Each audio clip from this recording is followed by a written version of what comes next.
is weak, brother. We reject it, brother. But no, Abdul, even especially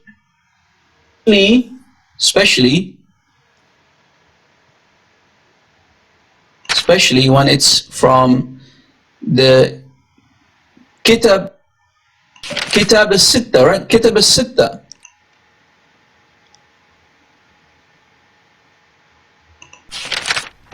Now look at this idiot from Kitab al-Sitta. Kitab لا حول ولا قوة إلا بالله. And then it says Kitab al-Sitta. Look how he wrote it there. Kitab al-Sitta. If you can guys see, I know it's blurry right now, but لا حول ولا قوة إلا بالله. Let me just see. Sihah al-Sitta, right? He wrote here Kitab al-Sitta, right? Let me just. Beloved audience, and brother, when it's embarrassing up. Weak means taqiyya. Wait a second. Exactly. I don't know what's wrong with the internet, but give me. Hello, Kika. Welcome. This idiot went to Google, wrote Kitab al-Sitta.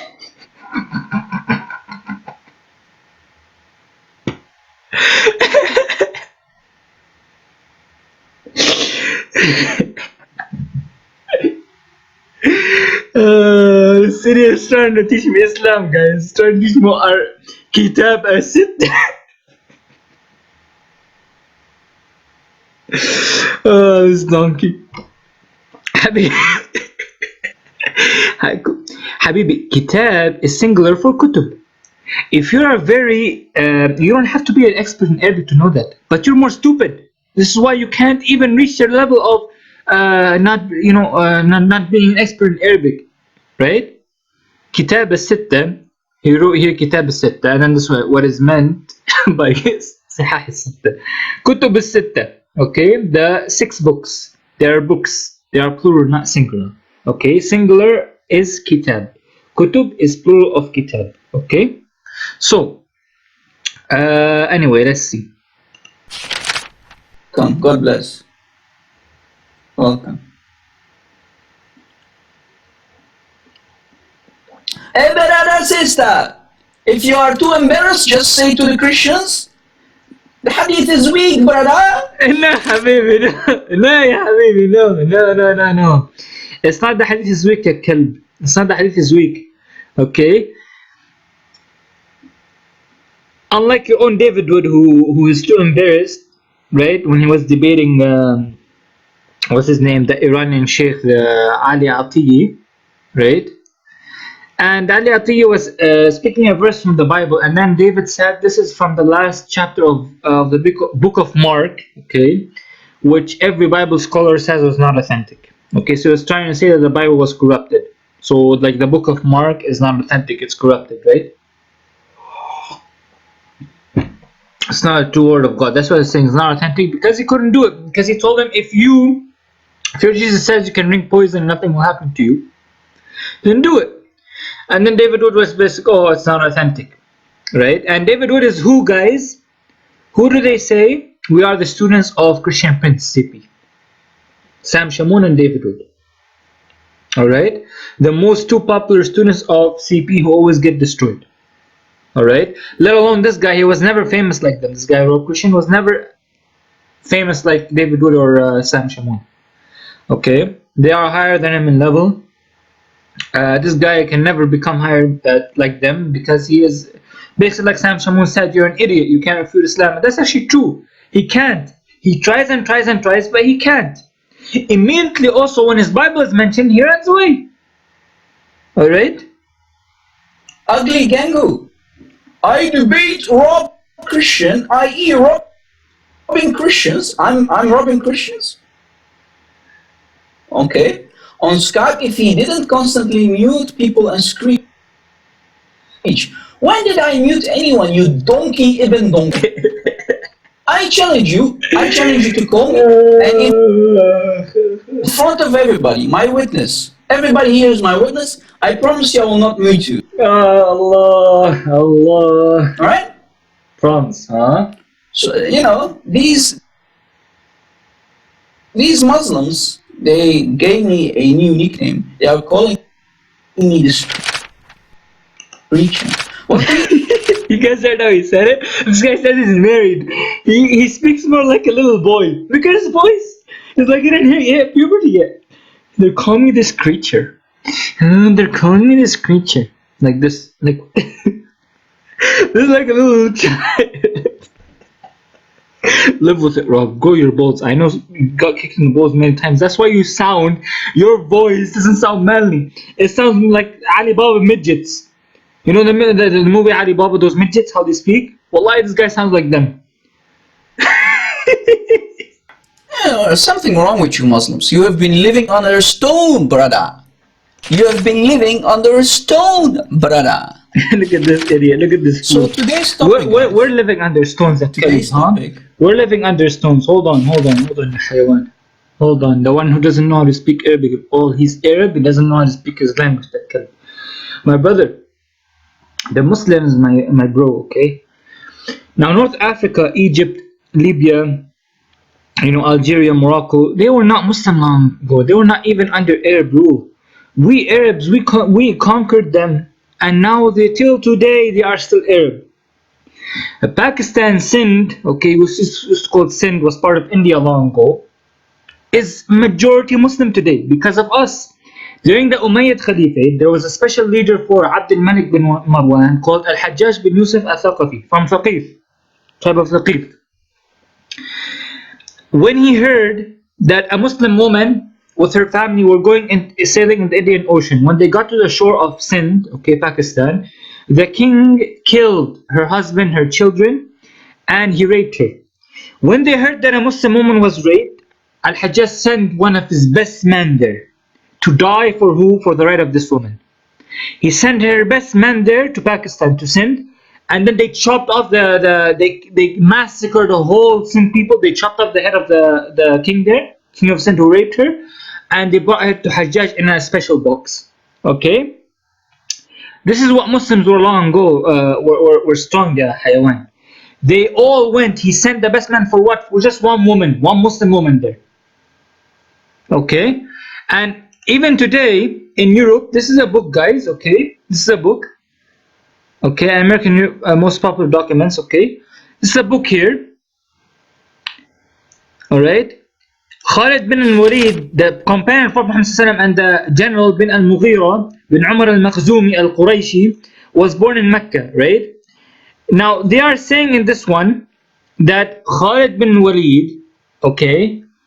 Khalid bin Walid, they are saying here about Khalid bin Walid, an Arab Muslim military leader who won every battle he participated in before and after converting to Islam.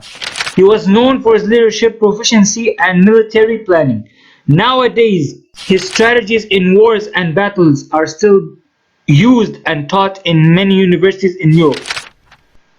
Okay, so they teach his strategies in Europe as well. They use military strategies to teach it for beneficent military strategies in Europe, in the universities there. Okay, so even these non-Muslims, they are teaching Khalid bin Walid, one time he wrote a letter to the king of China. He said, I cannot stop a Muslim military, okay, a Muslim Arab military, who if they wanted to break through the mountains, they will do it. Okay, they will do it. If they put in their mind that they want to break this mountain, they will break it. If they want to put in their mind they want to invade this place, they will do it. If they want to put in their mind that they will take revenge, they will do it. Okay? And even if we learn about the Sahaba, if you learn about, in the book, there's a book called As-Sahaba wa Adab al-Ikhtilaf, right? It talks about how an Arab desert person, a Bedouin, who is very eager, okay, to do anything for his blood relations, or to take revenge if he's been oppressed. He will do anything and he will not stop. There will be no point that he will stop. Okay? And even if you look today in Afghanistan also, the Muslims there, why do they call Afghanistan the graveyard of empires? Because every single empire that tried to invade it and take over was defeated by them. And even Winston Churchill, that British guy, okay, the famous British guy, he said, that our Muslims, I found the military Muslims to be like rabid dogs. If they want something, they take it. Okay, if they want something, they will not give up and they will take it. He called the Muslims like rabid dogs. Okay, because he knew that it is frightening for him. It is frightening to try to go and attack the Muslims, okay, unjustly, and take them over, because he knows exactly that he will lose. Even he predicted that. Okay, even he predicted that. And this is why Afghanistan, the Muslim country, is called the graveyard of empires. No one was able to defeat them. Okay, and it's actually true that there's also like the Pashtuns there. They're very strong people. All right, and before you call us people under stones, ya hmar, ya kalb, okay, learn who we are first, and learn that this is Khalid bin Walid's military strategy has been used in Europe as well. And more importantly, when we actually go to the Hadith, which I have right here, as we can see, the text in Arabic is quite clear that this has nothing to do with them being, with the female, with females that are being brought into heaven. This has nothing to do with them being good in sex or anything like that. Rather, the Arabic specifically states that these will be good women, because the example that is brought is the wife of the Pharaoh.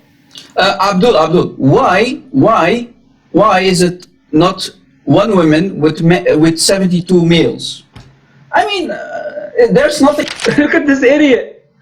Look at this idiot. Bro. Wallahi, these Christians, wallahi, they're the idiots. Wallahi, I've never seen more idiots. You know, especially these more religious Christians, they're stupid. They look crazy. Wallahi, they look crazy. No crazy religions like them. But anyway, if a woman marries 72 men and has sex with all men, the baby of the woman will not be known who it is for. But if a man has sex with many women, like the Bible, your Solomon and your David, your prophet David, he had a lot of women, okay, he made a lot of women, he had sex with them, got sons from each one. Only one man marrying a woman, having sex with them, these people will be known that they're his wife, and these all children will not be, you know, they will be known from which woman they are from, okay, but the father will be known. But if it was a woman who has sex with billions of men putting their dicks in her, you know, she wouldn't know who the son is for, right? She wouldn't know who the son is for. So this is why it's not like that. It doesn't work like that, Yahmar. Something fishy going on here, guys.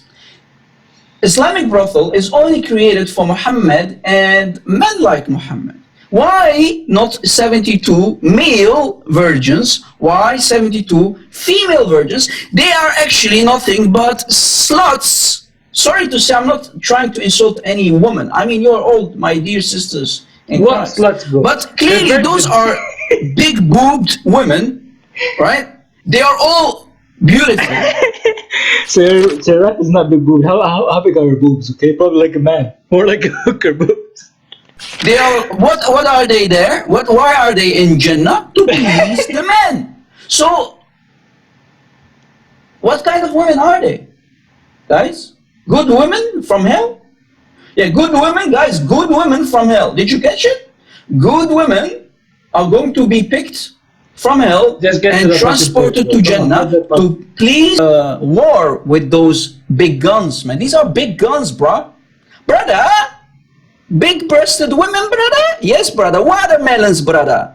Look at this idiot. Watermelons, boom, boom. He's doing like boom, boom. And this guy says, I'm not that sexually into women. I don't think with my male member. He's thinking of his member right now. Saying, pow, pow, you know, big boob melons and these things. Oh, it's growing trends are around. Oh boy.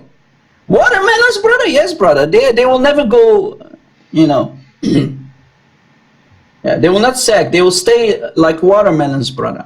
Pow! Imagine, bro, if, you know, you don't pay attention and one of the houris knocks you down, you know, you will be knocked out, man. I think it's getting aroused, guys. So you need to be careful with those huge melons.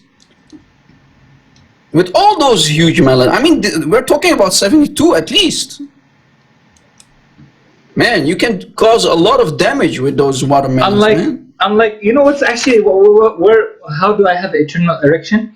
If I were to read the Bible every day and read Song of Songs or Songs of Solomon, which is a book based on sex, you know, she had two breasts like a gazelle, or like I would say I would climb the palm tree, or like two breasts like clusters. I would say I climb the palm tree and take hold of her branches, you know.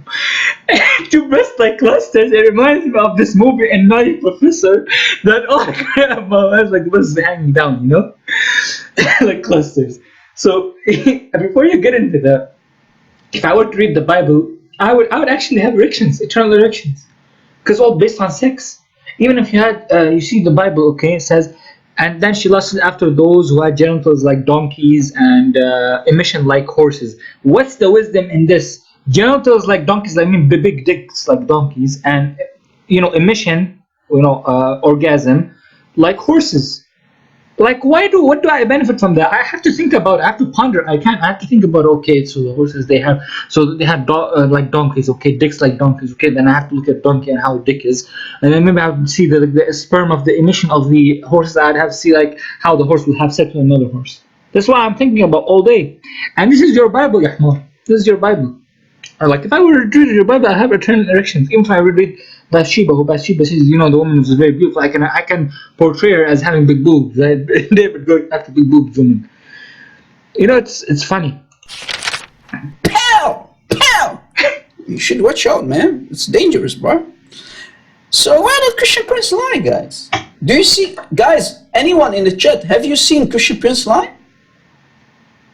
Why are they in the Islamic brothel called Jannah? Why? To serve the private parts of the males who will never go soft, right? They will never get limp. They will not become flaccid. And guys, by the way, as you see, you will listen to this Abdul. He's going to say, this is live hadith, but brother, this is from the six authentic books. Even if it's from the 6 authentic books, okay, it doesn't mean that every single book has, or every hadith that is authentic. You have Bukhari and Muslim. Every hadith scholar has agreed that it's Sahih, authentic. Bukhari and Muslim. That's why they're called Sahih Bukhari and Sahih Muslim. You'll never see a book called Sahih Abi Dawood or Sahih Tirmidhi. You'll never hear a book called that. They'll call it Sunan Abi Dawood, for example, right? Abu Dawood, he has authentic hadiths, and at the same time he has weak hadiths. But remember, guys, like taking two pencils. One pencil is easily having a red lead that's weak. You know, one pencil is weak, the lead easily breaks from it. And one pencil that is very sharp and strong. Which one would you take? The more authentic or the less authentic? Of course, you take the more authentic, right? And so this hadith, all these kutub sitta, okay, the major books of hadith, they have authentic hadiths. And they have weak hadiths as well, okay, except for Sahih al-Bukhari and Sahih Muslim. They are like the top, the most authentic, so it's better to take from the most authentic. But the books are under Kutub al-Sittah, okay, these books have more weak narrations. Almost all of it is weak, okay? But does not mean if it's from the 6 major books of hadith, it means that the hadiths are not da'if. And you will see it clearly. Watch. Sunan ibn Majah, hadith number 4337. And Sunan Ibn Majah is the 6th book of the major hadith. It's the last one, meaning that there are more weak hadiths in it than Sunan Abi Dawood, for example. Maybe our admins can provide the link in the chat. This is Sunan Ibn Majah, hadith number 4337. It's da'if hadith, but it's accepted, it's passed. So it passed, guys. Even if it's weak, it's from the 6 authentic. How is it accepted? Okay, you challenge me to show you accepted. It's Khalid bin Yazid bin Abi Malik. Alright, this is the transmitter, guys. Let's go search him up. Okay, let's go search up who this guy is. This is the information about that narrator. Khalid bin Yazid bin Abdul Rahman bin Abi Malik. Okay, his level in the hadith is matruk al hadith, weak, left out hadith. What is matruk? Matruk meaning discarded, rejected. Okay, when a narrator is suspected of forgery, the sanad, meaning chain of the hadith, is which he is mentioned, is graded as matruk. Linguistically, the term matruk is the passive participle of the verb taraka, to leave, abandon, discard, otherwise reject. Okay, which I have showed you right now. Okay, so if you, for example, if a person would go to a supermarket, right, he would have to check which watermelon is good, right? If he sees a watermelon that is not good, yatrukha, he leaves it, meaning he doesn't take it. And if he sees the one that is good, that is more authentic, he would take it, right? So this is exactly how it is. So I've exposed you. From the beginning I've exposed you, Ahmar. From the beginning, you can never refute Farid. You will never refute. Farid is a Quran manuscript editor, okay? He's also learned Hadith sciences, which is what I'm saying. He knows what a matruk is, what a weak Hadith is. He knows the transmission more than you, Ahmar. And he knows Arabic, okay? So try to get to the level of me or Farid, but you will never win.